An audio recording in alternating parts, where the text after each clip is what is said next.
Vladimir Putin entregó todo el control a la agencia de policía secreta, el FSB, para sobrevivir. Luego estalló una guerra civil en Rusia y ahora el FSB está tomando el control de Rusia.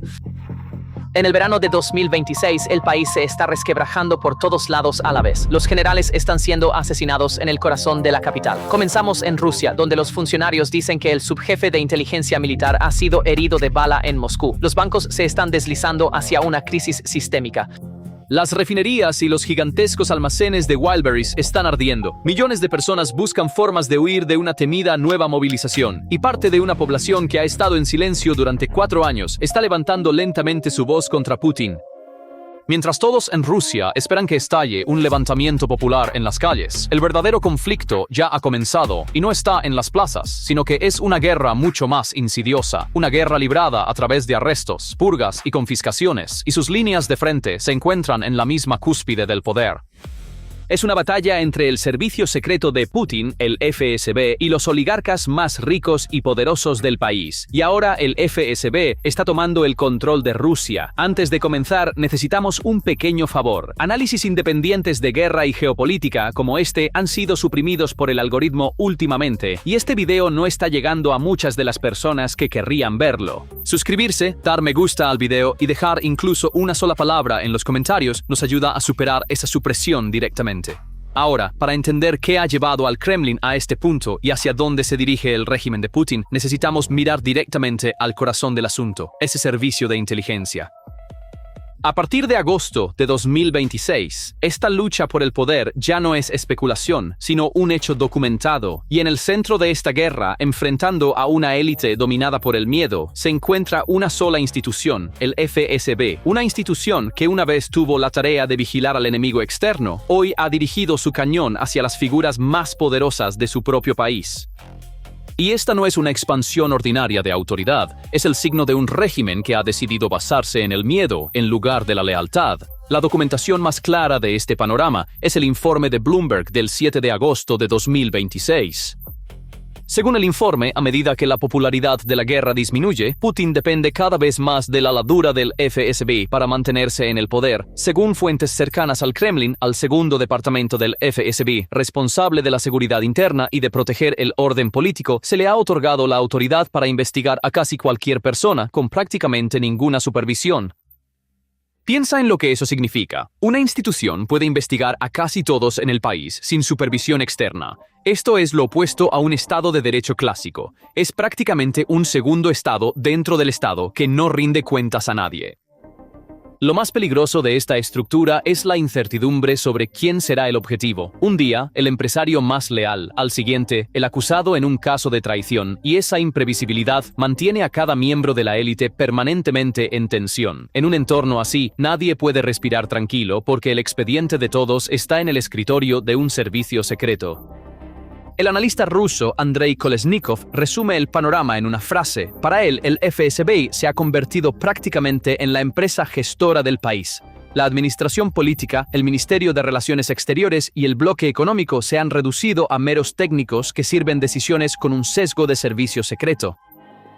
La socióloga Ela Paniaka va un paso más allá. Para ella, este miedo ahora reina no solo entre la élite, sino también en la clase media, porque nadie sabe quién será el próximo objetivo. De hecho, esta imagen recuerda a algunos analistas la era de la oprichnina en la historia rusa, el aparato especial de represión que Iván el Terrible construyó contra su propia nobleza. El ejemplo más visible de esta presión fue el multimillonario fundador de Telegram, Pavel Durov. El 29 de julio de 2026, el FSB incluyó a Durov en una lista internacional de buscados bajo una acusación grave, alegando que Telegram se estaba utilizando para coordinar actos de sabotaje y violencia. El verdadero pretexto fue el fracaso de Telegram para eliminar ciertos canales. Durov, quien ha vivido en el extranjero durante años, rechazó la acusación y dijo que Rusia lo había señalado como objetivo por negarse a sus demandas de vigilancia masiva y censura. Que incluso alguien como este, uno de los multimillonarios más reconocidos de Rusia, puede ser etiquetado como enemigo del Estado de la noche a la mañana es la prueba más clara de que el FSB ahora no reconoce inmunidad alguna. Un sistema que puede convertir incluso a un multimillonario en un objetivo de la noche a la mañana realmente está enviando un mensaje.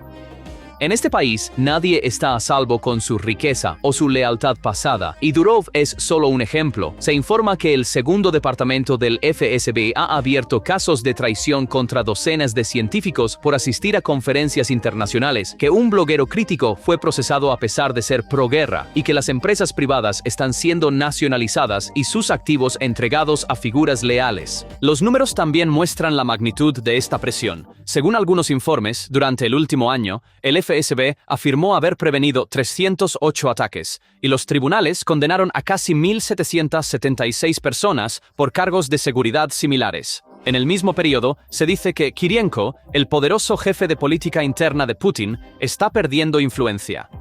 En otras palabras, el equilibrio se está desplazando del ala que se ocupa de la economía y la política hacia el ala de seguridad. Y cuando un régimen persigue incluso a su segmento más rico y leal de esta manera, ha confesado en efecto que su enemigo no está afuera sino dentro. La cara más sangrienta de esta guerra dentro del Kremlin es la ola de asesinatos que llega al corazón de Moscú.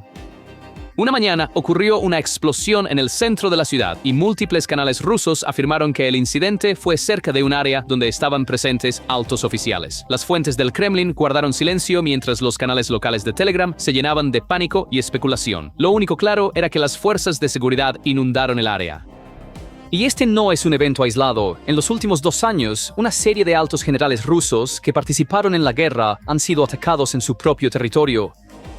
Algunos de estos asesinatos, llevados a cabo en varios ataques, ocurrieron directamente en la capital. Más recientemente, el 1 de agosto de 2026, una explosión ocurrió durante la celebración del cumpleaños de un comandante de alto rango en un restaurante de lujo en el centro de Moscú, y hubo víctimas.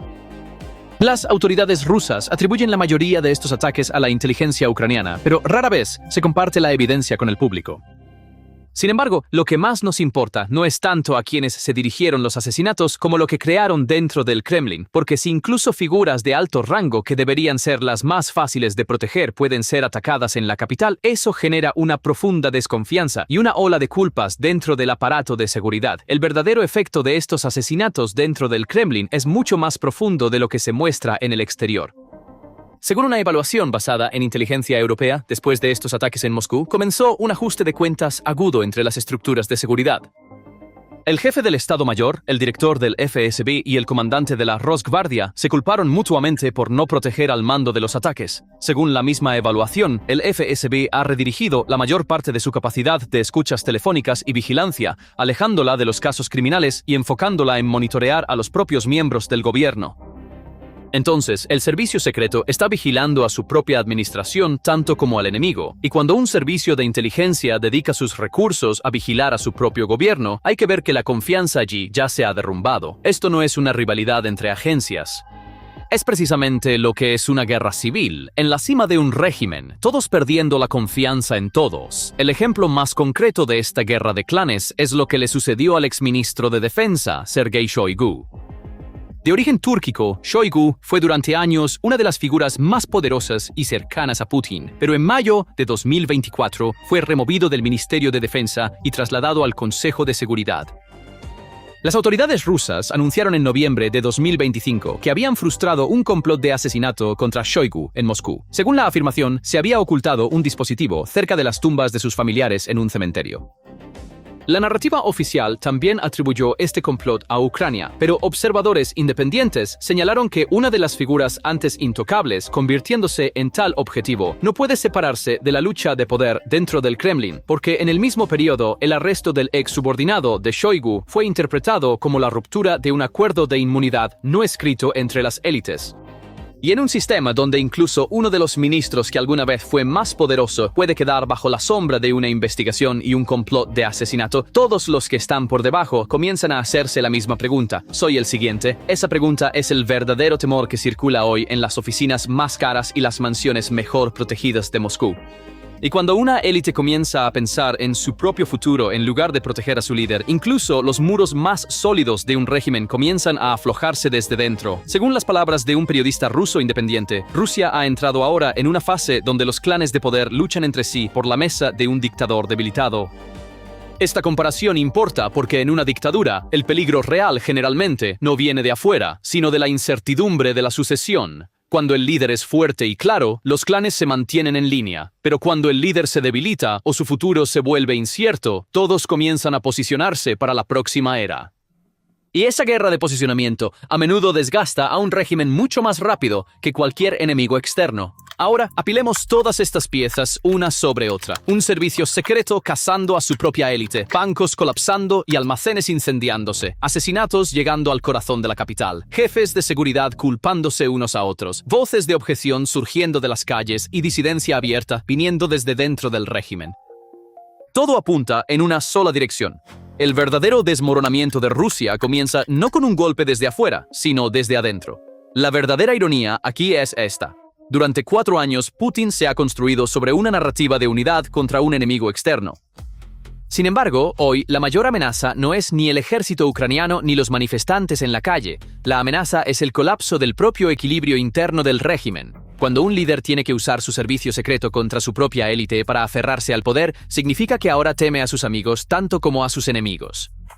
Y la historia muestra que los imperios a menudo colapsan, no en guerras externas, sino precisamente en este tipo de lucha interna por el poder, con sus propias élites devorándose unas a otras. El fin de la Unión Soviética es el ejemplo más cercano. No se desintegró por una invasión externa, sino porque su propia élite perdió la fe en el sistema, desmoronándose desde dentro. Por supuesto, esto no debe exagerarse. Putin todavía está en el poder, el aparato de seguridad sigue siendo fuerte y esta imagen no significa un colapso mañana. Que el FSB crezca tanto no es una debilidad que derrumbará el régimen a corto plazo. Por el contrario, es el resultado de un esfuerzo por aferrarse al poder con fuerza. Pero hay otra cara de la moneda. Un liderazgo reprime tan duramente solo porque tiene miedo, y un equilibrio sostenido por el miedo es el más frágil, incluso cuando parece fuerte. Lo que derrumba un edificio generalmente no es un golpe desde afuera, sino la grieta invisible en los cimientos. Y la grieta que crece en Rusia hoy está precisamente en el terreno de la lealtad que sostiene el poder. A medida que la economía colapsa, el dinero escasea y el servicio secreto persigue a su propia élite, ese terreno se erosiona un poco más cada mes. Por eso, el verdadero frente a observar en Rusia no es la línea del frente en el mapa. El verdadero frente es la línea invisible que va desde los bancos de Moscú hasta sus cementerios, desde los pasillos del Kremlin hasta las urnas. Y lo que está sucediendo a lo largo de esa línea hoy no revela la fortaleza de un régimen, sino su miedo a perder esa fortaleza. Porque un poder que persigue a su propia élite no ha declarado su victoria, sino su inseguridad más profunda. Y ningún miedo permanece con la misma intensidad para siempre. El día que el colapso económico, el agotamiento militar o un vacío de liderazgo atraviesen ese miedo, todas las cuentas que se están acumulando silenciosamente hoy llegan a la mesa de una vez. Cuando todas estas cuentas ocultas finalmente salen a la luz, debemos examinar más de cerca los fundamentos económicos de esta grieta y cómo los oligarcas están siendo acorralados por las acciones del FSB. Ahora vamos a sumergirnos en el trasfondo de la guerra interna del Kremlin. En el año 2000, un oligarca llamado Boris Berezovsky puso a Vladimir Putin en el trono del Kremlin. A cambio, lo único que quería era inmunidad para seguir siendo rico. Putin aceptó este trato. La historiadora estadounidense y experta en el Kremlin, Amy Knight, cuenta esta historia en toda su crudeza en La soga del Kremlin, la dolorosa lucha de Putin con el oligarca que lo convirtió en el gobernante de Rusia. Hace años, Knight emitió esta advertencia. Los oligarcas que llevaron a Putin al poder un día se convertirían en sus mayores enemigos. Ese día ha llegado. Según un informe del grupo de expertos con sede en Occidente, Carnegie Center, el mecanismo de compromiso que Putin estableció con los oligarcas ahora se ha derrumbado por completo. A medida que la guerra entra en su 4º año, el Kremlin está confiscando sistemáticamente los activos de los oligarcas para cerrar el déficit presupuestario. Desde el año 2022, empresas y activos por un valor de más de 4 billones de rublos han sido transferidos al control estatal. Puertos, aeropuertos, empresas energéticas y gigantes alimentarios están siendo nacionalizados uno por uno. El aeropuerto privado más grande de Moscú, Domodedovo, ha sido incautado. El mayor productor de pasta de Rusia, Makfa, fue nacionalizado. Los oligarcas no permanecieron en silencio. Según informes de medios estadounidenses y europeos, destacados representantes de la comunidad empresarial rusa enviaron una carta directamente a Putin exigiendo que se detuvieran las nacionalizaciones. En la Rusia de Putin, es algo sin precedentes que los empresarios desafíen abiertamente al Kremlin. La respuesta del Kremlin fue dura. Putin emitió una severa advertencia a los oligarcas que firmaron la carta, pero se afirma que no solo Putin, sino también el ala militar reaccionó fuertemente a esta carta. Entonces, por un lado están los oligarcas tratando de proteger sus activos y por el otro están los generales exigiendo más recursos para continuar la guerra. Según el informe del Centro Carnegie, el verdadero punto de quiebre en el Kremlin es el ascenso de la burocracia de seguridad conocida como los siloviki. Esta estructura, que consiste en el FSB, la Fiscalía y las agencias de seguridad, se ha vuelto dominante no solo en el ámbito de la seguridad, sino también en los ámbitos económico y político. La guerra proporcionó a la burocracia de seguridad una excusa ilimitada. Estamos en guerra, todo debe estar bajo control del Estado. Con esta retórica, el FSB se tragó recursos económicos bajo el pretexto del presupuesto de guerra. Los oligarcas y tecnócratas fueron acorralados. El poder económico del FSB ha alcanzado tal punto que incluso los oligarcas más cercanos a Putin, como Igor Sechin, Gennady Timchenko y los hermanos Rotenberg, ya no se sienten seguros. Considere a Igor Sechin, jefe de Rosneft, el hombre de mayor confianza de Putin, pero según informes, incluso él ya no está seguro. Antes de la guerra, el sector estatal producía más del 50% del PIB de Rusia. El 75% de los ingresos del petróleo y el gas provenían de empresas estatales, pero incluso dentro de estas empresas estatales, nombres vinculados a oligarcas ocupaban roles críticos a nivel operativo. Los flujos de dinero caliente, las conexiones financieras internacionales, la transferencia de tecnología y la experiencia en gestión provenían en gran medida de este ecosistema. Ahora ese ecosistema se está desmoronando. A los ojos del mundo financiero internacional, Rusia se ha convertido en uno de los destinos más peligrosos para el capital. Ahora necesitamos mencionar un nombre muy importante aquí, Dmitry Kozak. Este hombre es el símbolo más llamativo de la crisis en el Kremlin. Kozak ha sido el asociado más cercano de Putin desde la década de 1990. Era el solucionador de problemas del Kremlin. Gestionó los asuntos más críticos, desde poner fin a la Segunda Guerra Chechena hasta preparar los Juegos Olímpicos de Sochi, desde la anexión de Crimea hasta las negociaciones del formato de Normandía. En 2022, cuando Putin anunció sus planes de invasión, él fue el único en el Consejo de Seguridad que advirtió contra este paso. Dijo que la guerra traería un desastre, que Ucrania resistiría ferozmente y que las sanciones occidentales paralizarían la economía, y tenía razón. En 2025, Kozak presentó a Putin un plan de reforma integral. Proponía reformas fundamentales, incluyendo el fin de la guerra, iniciar negociaciones de paz y establecer un poder judicial independiente. Advirtió claramente que el aislamiento comercial dejaría a Rusia tecnológicamente rezagada, que la infraestructura social colapsaría y que las generaciones más jóvenes se alejarían del régimen. La respuesta de Putin fue rechazar las reformas. Ofreció a Kozak un puesto de representante regional federado con casi ninguna autoridad. Kozak rechazó esta oferta y renunció en septiembre de 2025.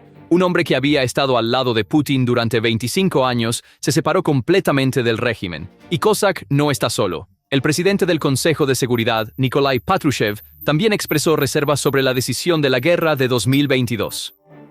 El rango de Patrushev fue degradado, pero sigue en el Consejo, así que incluso los nombres más importantes del Kremlin piensan que esta guerra es un error, pero están pagando el precio por decirlo abiertamente. Aún más sorprendente es la publicación por parte de Kozak de su programa de reformas en un medio de comunicación ruso poco después de su renuncia. Un experto político ruso describió este documento como verdaderamente impresionante en términos de su valentía frente al discurso político actual y como un programa que prevé una transformación profunda de las principales instituciones del Estado. Incluso Oleg Deripaska, un oligarca leal a Putin, criticó en términos inusualmente duros el fracaso del gobierno para crear un entorno de inversión saludable. Transmitió un mensaje de que el próximo año no se puede afrontar confiando en la inercia y llamó a los líderes del país a establecer un mercado de capitales y financiero confiable. El hecho de que incluso uno de los asociados más cercanos de Putin se esté revelando abiertamente revela la profundidad de la crisis. Como dice Knight, los oligarcas y aliados del Kremlin están ahora hartos de esta guerra y están aumentando la presión para forzar a Putin a la mesa de negociaciones. Entonces, ¿qué piensa el público? Las encuestas realizadas por organizaciones de investigación independientes muestran claramente la situación. En diciembre de 2024, el 37% del público apoyaba continuar la guerra, mientras que el 54% quería la paz. Un año después, en diciembre de 2025, el apoyo a la guerra había caído al 25%, mientras que la demanda de paz había aumentado al 67%. 2 de cada 3 personas quieren que esta guerra termine. Entonces, ¿puede Putin suprimir este descontento a corto plazo? Sí, puede. El aparato de represión de Rusia sigue siendo fuerte. Tiene suficiente capacidad de seguridad para silenciar la disidencia, controlar los medios de comunicación y reprimir las protestas callejeras. Pero hay una diferencia crítica aquí. Putin puede suprimir el descontento de los rusos comunes, pero no puede continuar esta guerra sin el apoyo de su propio círculo en el Kremlin, y es precisamente aquí donde la crisis de los oligarcas cambia toda la ecuación. Entonces, ¿pueden los oligarcas realmente forzar a Putin a negociar? Para responder a esta pregunta, necesitamos mirar la historia rusa. En 1996, Boris Yeltsin estaba a punto de perder las elecciones presidenciales. Que el Partido Comunista llegara al poder habría significado que los oligarcas perdieran todos sus activos. En ese momento, los oligarcas se unieron, financiaron la campaña de Yeltsin y aseguraron su victoria. Durante la crisis financiera de 1998, los oligarcas nuevamente provocaron un cambio de gobierno mediante una acción política colectiva y finalmente en el año 2000 llevaron a Putin al poder.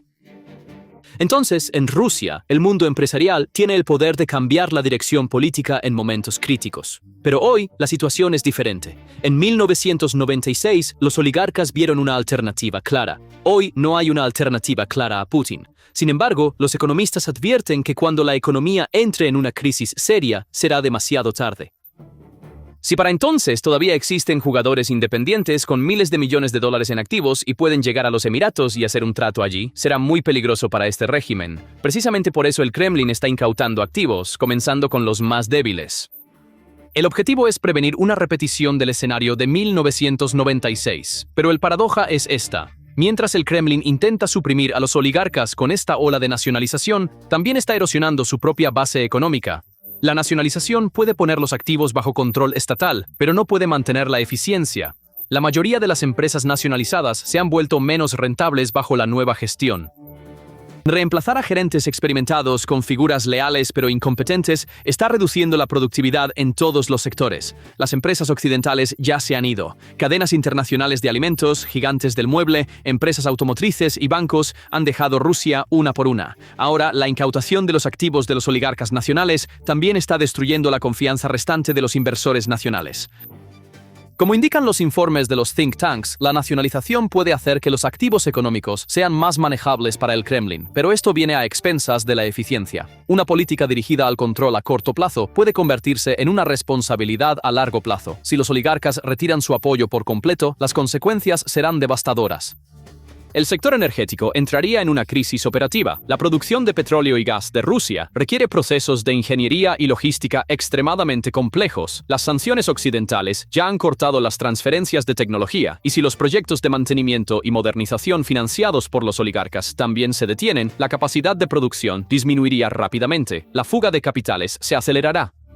Las élites rusas, que ya tienen miles de millones de dólares congelados en bancos europeos, están intentando mover su riqueza restante a los Emiratos Árabes Unidos, Turquía y países asiáticos. Esta fuga de capitales devaluará aún más el rublo y hará que la inflación sea incontrolable. Y lo más peligroso, la cadena de mando se debilita porque en Rusia, los oligarcas no son solo empresarios, son parte de la red de lealtad del régimen. Los oligarcas financian la cadena de suministro del ejército. El ejército sostiene la guerra y la guerra mantiene viva la legitimidad del Kremlin. Si algún eslabón de esta cadena se rompe, comienza un efecto dominó. La rebelión de Wagner demostró esta fragilidad una vez antes. En junio de 2023, la marcha de Prigozhin hacia Moscú significó que Putin perdió su cadena de mando por primera vez en 25 años. Esa crisis fue suprimida, pero el daño que dejó fue permanente. Todos en el Kremlin vieron que el sistema no era tan sólido como se creía. La crisis de los oligarcas, sin embargo, es una grieta estructural mucho más profunda que Wagner, porque Wagner fue la rebelión de un solo grupo armado limitado a unos pocos miles de mercenarios. La crisis de los oligarcas, en cambio, es el colapso de toda la base económica de Rusia, la estructura de capital y las relaciones del sector privado estatal. La historia nos muestra que en los regímenes autoritarios el colapso económico lleva a la destrucción mucho más rápido que las derrotas militares. La Unión Soviética colapsó mientras poseía uno de los ejércitos más poderosos del mundo, porque su economía había colapsado. La situación de Rusia hoy no es exactamente la misma, pero claramente están en juego dinámicas similares. Y este ciclo se está volviendo cada vez más vicioso. El gasto en la guerra está aumentando, los ingresos por energía están disminuyendo, el déficit presupuestario está creciendo. La carga fiscal está aumentando, la economía se está contrayendo, la gente se está empobreciendo y los oligarcas están huyendo. Cada paso desencadena el siguiente. Las instituciones financieras internacionales han reducido la previsión de crecimiento de Rusia para 2026 al 0.8%. El Banco Central de Rusia ha revisado su previsión de crecimiento a un rango de 0.5 a 1%, lo cual está muy por debajo del crecimiento del 4% visto en 2023 y 2024. El crecimiento artificial creado por la economía de guerra ha llegado a su fin, y ahora tanto el público como la élite están pagando el precio. Rusia está ganando menos de lo que gasta, cubriendo la diferencia con deuda y reservas menguantes. Este modelo eventualmente colapsará. La verdadera pregunta es cuándo colapsará y quién quedará bajo los escombros. La capacidad de Rusia para una guerra interminable en Ucrania está siendo seriamente cuestionada. Los recursos económicos se están agotando, los recursos humanos están disminuyendo y el apoyo interno se está disolviendo. La producción militar no puede financiarse adecuadamente debido a las restricciones presupuestarias. Las altas tasas de interés están desalentando la inversión y el recurso más crítico, el poder humano, está disminuyendo rápidamente. La proyección de poder global está en su punto más débil de la última década. Según funcionarios de la OTAN, los activos navales rusos en el Mediterráneo se han reducido a unos pocos barcos. La Armada rusa, que una vez demostró su poder en la región con al menos 2 submarinos y 10 barcos de superficie, ahora está luchando por mantener su presencia. La aliada Venezuela ha caído, sus petroleros han sido incautados frente a la costa de Islandia y los puertos del Mar Negro han sido dañados por ataques ucranianos. Rusia ha declarado al mundo que no puede proteger a sus aliados e intereses. El arma energética de Rusia también se está desvaneciendo. El Kremlin, que una vez puso a Europa de rodillas con la dependencia del gas natural, ahora observa impotente cómo se desvanecen sus propios ingresos energéticos. Europa ha reducido rápidamente su dependencia del gas ruso. Los precios del petróleo están cayendo debido al exceso de oferta global. La flota de petroleros en la sombra de Rusia opera en un espacio de maniobra cada vez más estrecho bajo la creciente presión de Occidente. La disminución de los ingresos energéticos no es solo un problema financiero, también significa el colapso de la influencia geopolítica del Kremlin. Lo más importante es que las fisuras internas dentro del Kremlin también están debilitando su poder de negociación en política exterior. Un país que no es fuerte internamente no puede ser fuerte externamente. Esta es una realidad geopolítica fundamental. Cuando Putin se sienta a la mesa, la otra parte ahora toma en cuenta no solo el poder militar de Rusia, sino también su fragilidad interna. Entonces, ¿crees que este desmoronamiento interno en Rusia es el comienzo de un fin a largo plazo para el régimen de Putin o se mantendrá un tiempo más gracias al estricto control del servicio secreto? ¿Y a qué tipo de ruptura llevará esta lucha de poder entre el FSB y la élite en el próximo periodo? Déjanos saber tus pensamientos en los comentarios. Para seguir nuestros análisis especiales sobre la guerra y la geopolítica, por favor suscríbete a nuestro canal y activa las notificaciones. Gracias por elegirnos.